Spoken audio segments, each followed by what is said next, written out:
Superstar Shakib Khan করবো না তারে অপমান, বাড়ায় দিব আরও দাম। ভিডিওটা চালিয়ে যান। কি থেকে কি হলো, ফাঁকা মাঠে গোল দিল। থাকতো যদি মান্না, থাকতো সালমান শাহ, তাহলে হয়তো দেখতাম না ফিল্ম ইন্ডাস্ট্রির দুরবস্থা। সিনেমা জগৎকেই সবাই খারাপ বলে, হয়তো এ জগতে এসবই চলে। নোংরামিতে ভরে গেছে ফিল্ম ইন্ডাস্ট্রি, এটার কিছু বর্ণনা এখন দিচ্ছি। কি সাকিব ভাই, আমি কি মিথ্যা বলছি?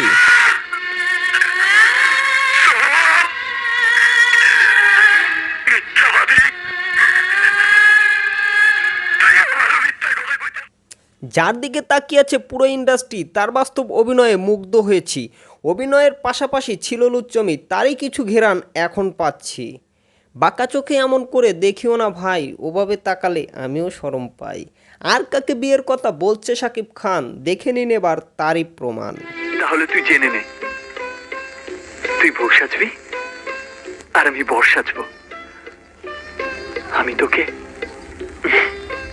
বউ করে নিয়ে যাবো। তাকানোতেই ছিল তার রহস্য ঘেরা, আসলেই প্রেমের অভিনয়ে ছিল সে সেরা।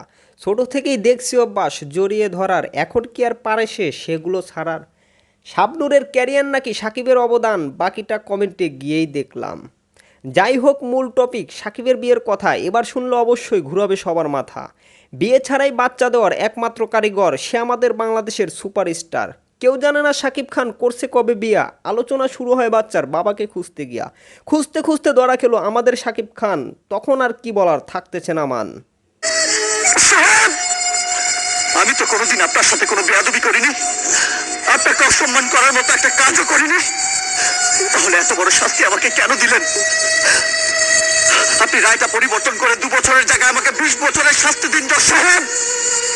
তবু আমাকে ওই ঘৃণা ছুরির আঘাত থেকে মুক্তি দিন জজ সাহেব। আমার বড় কষ্ট হচ্ছে। শেহজাদ খান বীর, আব্রাহাম খান জয়, চালিয়ে যাও সাকিব খান, নেই কোনো ভয়। অপুর সাথে বেইমানির ছোট্ট পরিচয়। করে বললো দিঘি কি লাভ হলো, অবশেষে হাতটা সাকিব ছেড়েই দিল। দর্শক শ্রোতা যারাই আছেন, প্রশ্ন একটাই সবার, সাকিব এবার মুখ খোলো, তুমি এখন কার?